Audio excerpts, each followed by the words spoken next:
Next guest is one of the all-time great tennis players and the author of a new autobiography. Makes a perfect birthday gift, by the way. It's entitled Open. Ladies and gentlemen, here he is, Andre Agassi, everyone.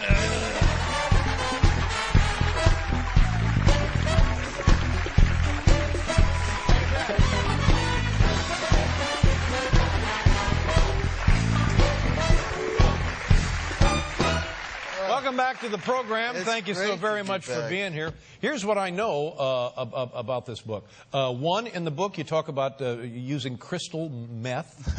And that's true, right?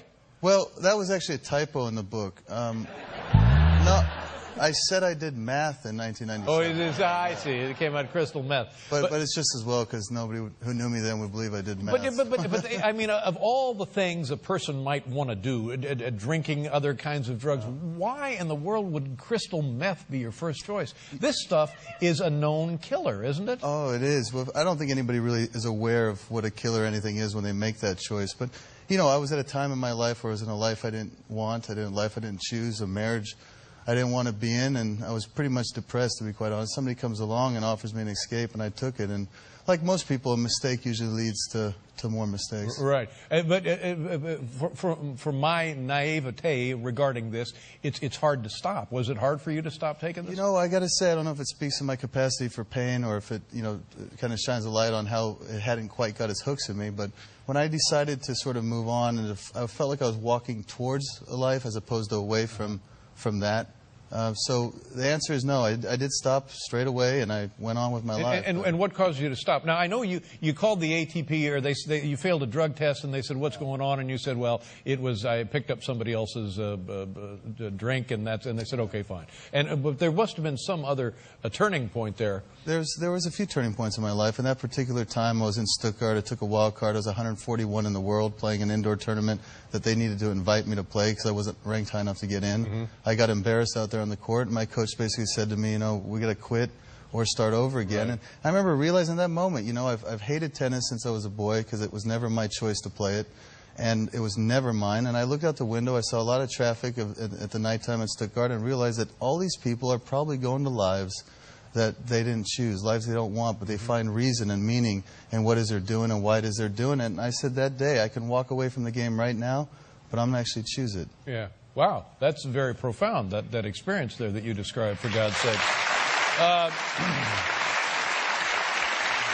And of course, everybody's talking about that, as you mentioned, you hated the game of tennis because you didn't choose it. Your father, I guess, chose it for you. If you were going to choose a game, what game would you have chosen?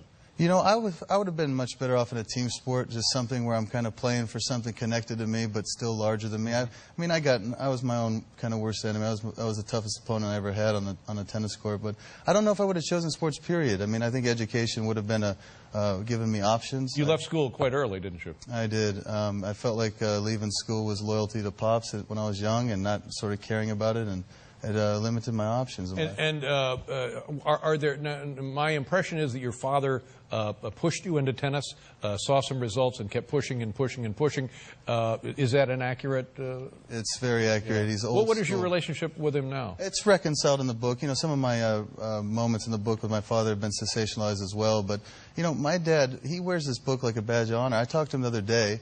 And I said, Dad, what do you think? Are you doing all right? He goes, I don't care what people say about me. He goes, let me tell you something. If I could do this all over again, he goes, I would do the same thing. Except I wouldn't let you play tennis. And I said, well, what would you do? He goes, baseball or golf. Mm-hmm. You can play those longer and you can make more money. Wow. Here you are as a kid.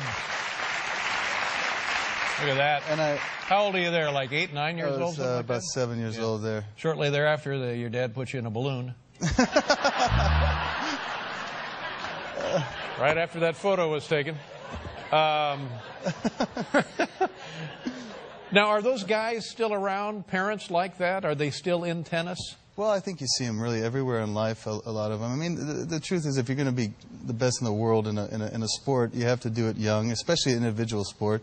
You have to do it young, you have to do it intensely, and, you know, it's nature, nurture. You got to be born with a gift, but if you're not out there pumping away. But does it have to be adversarial? Now, I don't know what kind of relationship Tiger Woods had with his dad, but it was a similar deal where his dad, at 3 years old, put a club in his hand, and they played and played and played, and finally one day when Tiger was 13 or 14, he beat his dad, and he said, "There, I beat you," and his dad never beat him again. And you wonder, does it have to be that kind of unpleasant between a father and dad to get the motivation? Well, you would hope not.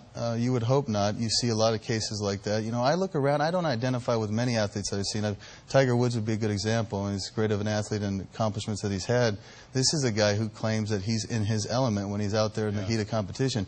It scared the living daylights out of me. I mean, it really, you saw the worst of me in a lot of those situations. Is that right? So I've always wondered, are these athletes, are they just lying, or are they actually? Is this actually? Am I that alien to it? So it's hard would you talk to other competitors and say, do you feel this way? Do we have that in common, or am I alone in this? Well, I would tell a lot of people outside my sport, and I've never felt like I identify with them. Inside the sport, you can't quite do it. You can't quite expose your psyche. You know, I mean, in tennis, you don't have to be good. You just have to be better than one person. So if I know a weakness of yours, it's like a staring contest. If I know where you're weak, I can somehow tough you out. So you never really confided those sorts of things with each other. Yeah. The other thing that we know from reading the book is that this little number right here, and to me this is more stunning than the drug revelation, honestly. This.